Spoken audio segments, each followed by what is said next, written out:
Olá, como vão todos? Eu sou Cris Davi e esse é o nosso canal. Vamos falar sobre alguns assuntos, tentar desenvolver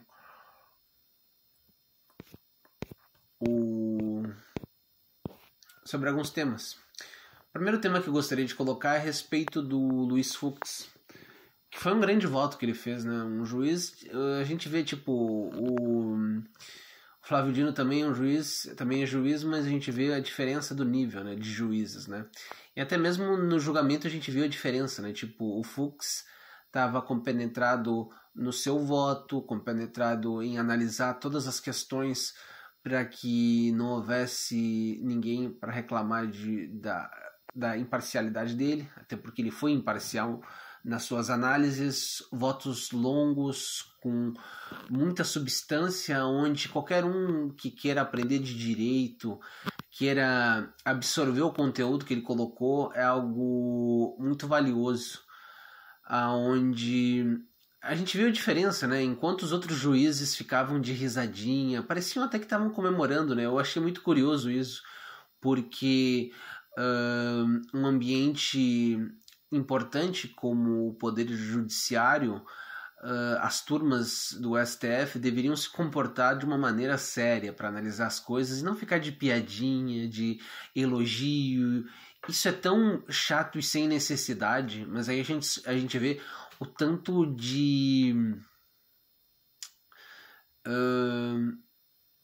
da pobreza porque eles não são pessoas com um extremo saber jurídico, muito pelo contrário. Muitas coisas dentro desse processo foram feitas desde a abertura do inquérito das fake news, aonde o Dias Toffoli nomeou o Alexandre de Moraes, aonde o STF tem como prerrogativa investigar tudo o que aconteceu aos arredores dentro do prédio. Só que daí estendeu isso para a internet, para ver como essa loucura, fora que é um inquérito aberto que nunca acaba, isso também é meio... não existe. Fora também o voto do Fux foi muito explicativo a respeito de todos esses processos viciados, aonde a gente vê também, tipo... até mesmo quando um parlamentar é uma importante liderança, um importante político deixa de ser político, ele ele desce para as outras instâncias. Só que aquela coisa, o Fux até colocou no voto dele de forma assodada, onde a gente vê que o presidente já tinha terminado o mandato dele, ele deveria ter baixado para outra instância, só que de forma assim extraordinária, curiosamente, até porque não se tinha esse entendimento, colocaram para que parlamentares, pessoas com mandato também fossem a fim do término do seu mandato julgados dentro do STF ou de alguma turma por alguma coisa ilicitosa. Mas vamos aqui as brechas que o grande voto do eminíssimo Luiz Fux deixa a respeito da condenação do presidente Bolsonaro. Até porque o voto dele foi muito bom, até porque a gente sabe de uma coisa, né? Eu não idolatro nenhum ministro do STF, mas tem bons ministros que tu consegue não gostar. O único que eu tenho um carinho afetivo é pelo André Mendonça, mas aqui a gente vê coisas importantes do voto do Fux. Bom, começando isso aqui, um ótimo post do André Marsigna, outro cara que tem um advogado, um doutor assim de excelência no seu saber jurídico, mas aqui ele coloca alguns destaques importantes. Em seu voto, além de absolver Bolsonaro, Fux reconheceu a existência de nulidade absoluta em razão da incompetência do STF, e especificamente da primeira turma para conduzir o julgamento. Bolsonaro não tem foro privilegiado. 2. Trata-se, portanto, de uma...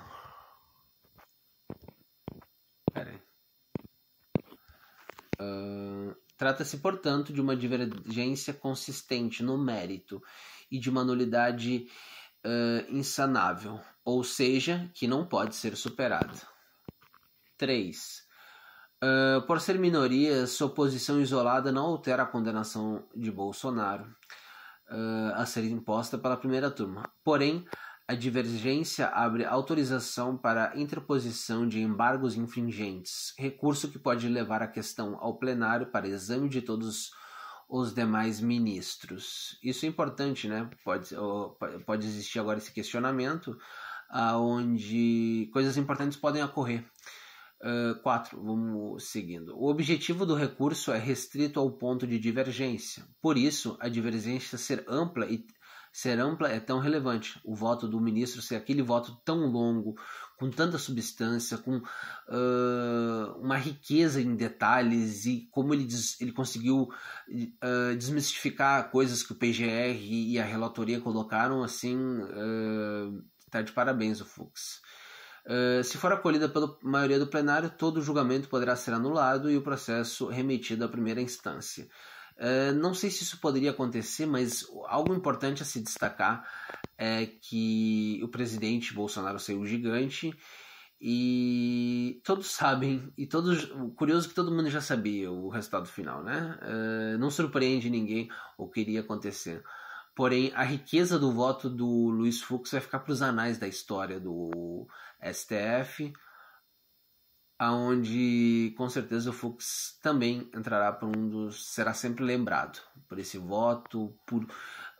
É uma aula o que ele deu das 13 horas de voto do Luiz Fux. Aqui o 5º. O problema é que a jurisprudência do STF não é pacífica a respeito de cabimento desse tipo de recurso. E ele não terá prazo certo para ser pautado. Bom,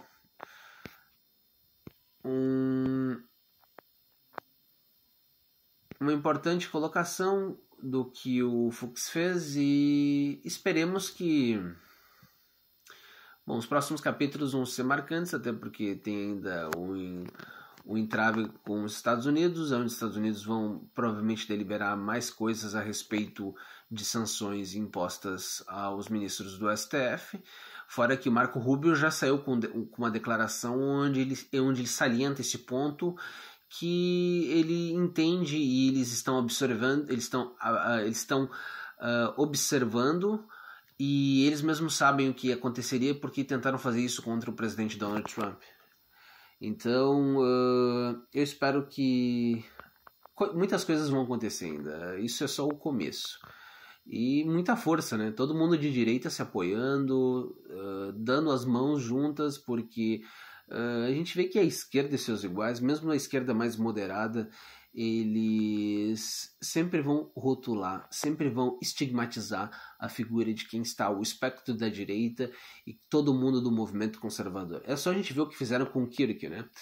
Onde a gente vê, por isso que a gente vê como a esquerda é deletéria, porque a esquerda ela cria rótulos, cria certos clichês e denota as figuras da direita como pessoas que não gostam das outras, que são que querem uma certa distância e não admitem o diferente. Mas isso é muito pelo contrário. A gente vê como as coisas aconteceram, tipo com o Kirk, que era um cara super pacífico, um debatedor incrível, gostava de trocar ideias, tinha uma ótima uma dialética muito boa, ele conseguia incorporar várias coisas importantes num debatedor.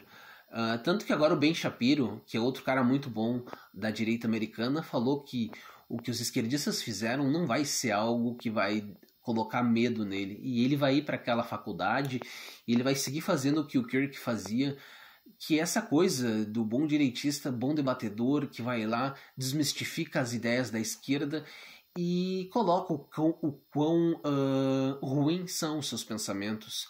Até porque a gente viu o que aconteceu com o Kirk e com a ucraniana que foi vítima de um homem negro que tinha pensamentos do Black Lives Matter. Isso aí é outra coisa, né? O Black Lives Matter é outro tipo de movimento que coloca coisas ruins na cabeça dos outros, porque esses movimentos de esquerda e seus iguais, eles sempre plantam aquela semente de cisânia, de que as pessoas não podem se gostar e que não podem estar juntos.